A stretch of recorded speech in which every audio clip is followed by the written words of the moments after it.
Professeur Druet, bonjour. Je ne sais pas si vous fais l'affront de vous demander de vous présenter, mais il y en a peut-être qui ne vous connaissent pas encore. Oui, non, mais j'espère qu'il y en a qui ne me connaissent pas. Oui, je me présente, je suis Pierre Druet, je suis médecin généraliste, encore en exercice. On va parler de temporalité tout à l'heure. C'est 40 ans d'exercice professionnel. Je suis professeur de médecine générale à l'université de Versailles-Saint-Quentin.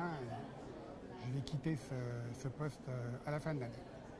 Ça fait Et toujours... je prévide le collège de la médecine générale, bien évidemment, puisque je suis là pour ça aujourd'hui. Et ça fait toujours plaisir de vous entendre vous présenter en commençant par « Je suis avant tout docteur en médecine ». Ah oui, je suis Médecin généraliste. Médecin généraliste. C'était un choix. Des chiffres, on en a parlé un petit peu tout à l'heure. On a l'impression que là, on arrive à la commémoration des 10 ans de la filière, mais que d'un autre côté, finalement, quand on réfléchit, il y a plein de chiffres qui dansent un petit peu devant nous. Le premier pour vous, le plus important, le plus ancien peut-être? Je suis docteur, donc le chiffre c'est 33. 1984, la création du 3e cycle de médecine générale, avec les pionniers qui avaient travaillé quelques années auparavant pour permettre qu'enfin on enseigne la médecine générale à la fac. On a commencé petitement et on a attendu jusqu'en 2004 pour qu'apparaisse le DES de médecine générale. Donc c'est vous dire qu'il a fallu déjà 20 ans pour construire et faire comprendre que non seulement il fallait l'enseigner, mais il fallait aussi que ça devienne une spécialité à part entière. Et donc en 2004, le DES, un internat de médecine générale de 3 ans, et donc les premiers internes deviennent des professionnels en 2007.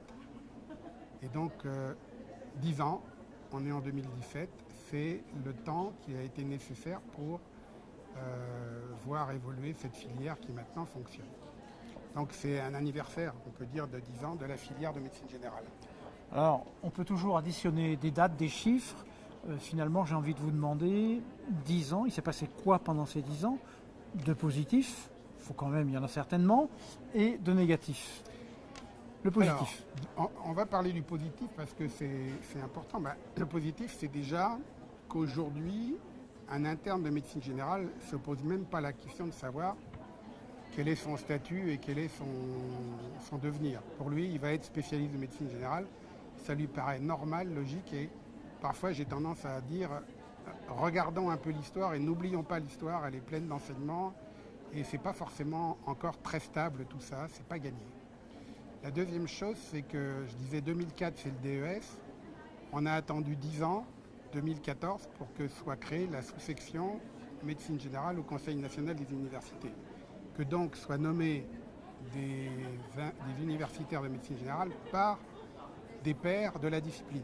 Alors qu'avant, on était choisi, nommé, je ne sais pas trop comment on peut dire, par les autres disciplines qui se réunissaient entre elles.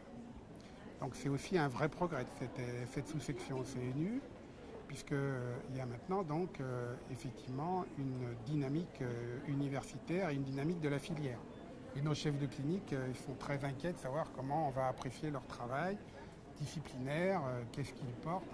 Et évidemment, ça a fait, et je dirais que c'est l'autre élément fort de ces positifs, ça a complètement fait monter le niveau de la recherche, tant en quantité qu'en qualité. Et aujourd'hui, on commence, et on le voit dans le congrès, à avoir des travaux de recherche qui sont parfaitement implémentés dans la pratique professionnelle ou qui viennent nourrir la réflexion professionnelle.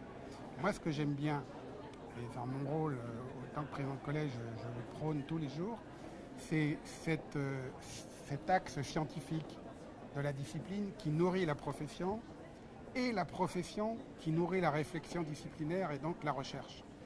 Et il y a une autre étape importante, ça a été qu'effectivement, en 2011, on a créé le statut de maître de stage universitaire, c'est-à-dire la reconnaissance par l'enseignement supérieur d'un statut universitaire des médecins généralistes qui accueillent des internes dans leur cabinet. Donc tout ça, c'est du positif. C'est la troisième valence traditionnelle, soins, recherche et enseignement. Et enseignement. Je dis souvent FFR, soins, formation, recherche. Et formation, c'est aussi, et je pense que ça va être un des points critiques de l'avenir là, c'est aussi la formation continue, le développement professionnel continu. Et on sait combien il est actuellement malmené, en souffrance sévère, malmené et je dirais même martyrisé. sans rentrer dans des polémiques, et ça n'en manque pas en ce moment, est-ce qu'il y a les moyens de faire autre chose aujourd'hui pour bien se former que de faire du DPC Oui, et fort heureusement. et le faire reconnaître? Et C'est ça le problème. C'est la difficulté. Mais je dirais qu'on a tous une histoire dans la formation continue de longue date, et on l'a parfois partagée. Et heureusement que les professionnels, que la profession s'est investie dans la formation. Et heureusement qu'aujourd'hui encore, sur le terrain, beaucoup s'investissent dans des groupes de pairs, dans des groupes de réflexion pratique, dans des formations continues hors DPC. Le DPC, c'est le parent pauvre de la formation et c'est pas l'alpha et l'oméga de la compétence professionnelle, malheureusement. Et quand je vais dans les congrès ou dans les assemblées générales de l'UEMO, je suis triste de voir que le seul pays d'Europe qui a un blanc sur la carte concernant ce qu'ils appellent le CPD, c'est la France. L'UEMO considère qu'en France, il n'y a pas de développement professionnel continu, digne de ce nom. Donc ça veut dire que tout ce qui a été mis en place passe inaperçu. Ça passe inaperçu pour deux raisons.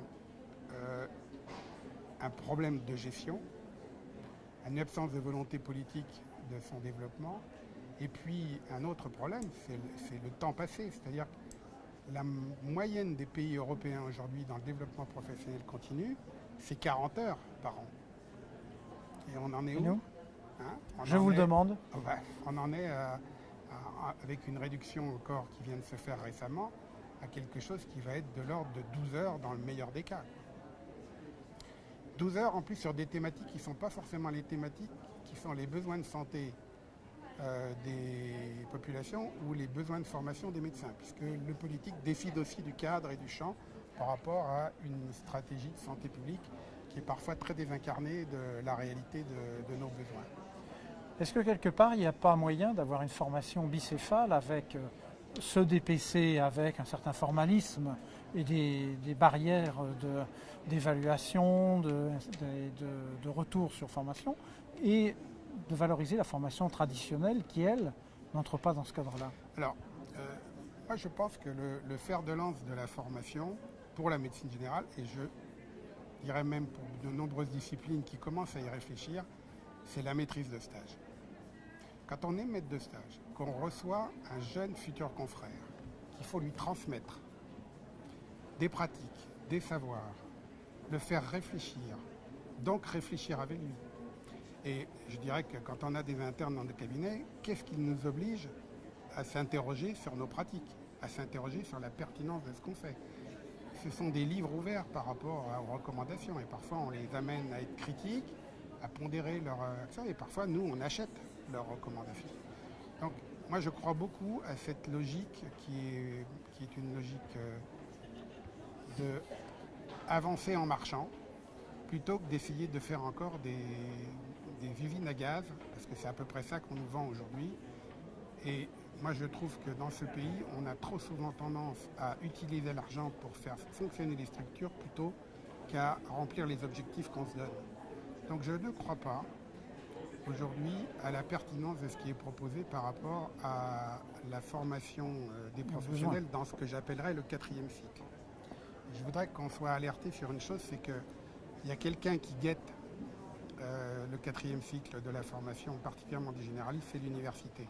Je le dis d'autant plus facilement que je suis universitaire. Il faut que la profession garde le leadership de la formation professionnelle et de la formation de ses pairs. Sinon, on va aller vers de plus en plus de théorisation et de plus en plus de modèles qui ne sont pas des modèles en connexion avec la pratique, avec les évolutions du métier et avec les besoins de santé de la population. Donc là encore, beaucoup de portes ouvertes, on ne va pas pouvoir tout développer, mais donc ce sera une perspective à envisager dans les années qui viennent et à en discuter. Oui, et je pense que pour que ça réussisse, je le disais ce matin dans le discours d'ouverture, il faut qu'on s'appuie sur l'Europe. Il faut qu'on aille chercher les exemples de ce qui se fait, de ce que Bruxelles prône, mais on est encore un pays gaulois, c'est-à-dire qu'on fait sans trop regarder ce qui se passe ailleurs, pensant qu'on a la vérité révélée. aujourd'hui, les gens qui gèrent le développement professionnel continu sont en train, et c'est un vilain jeu de mots, de dépecer le DPC. Et le DPC est quasiment, si on continue comme ça, mort-né. Que le jeu de mots soit joli, pas joli, on peut dire que c'est le mot de la fin. C'est le mot de la fin, malheureusement. Ah oui, dans tous les sens du terme. Merci beaucoup, professeur Merci. Druet.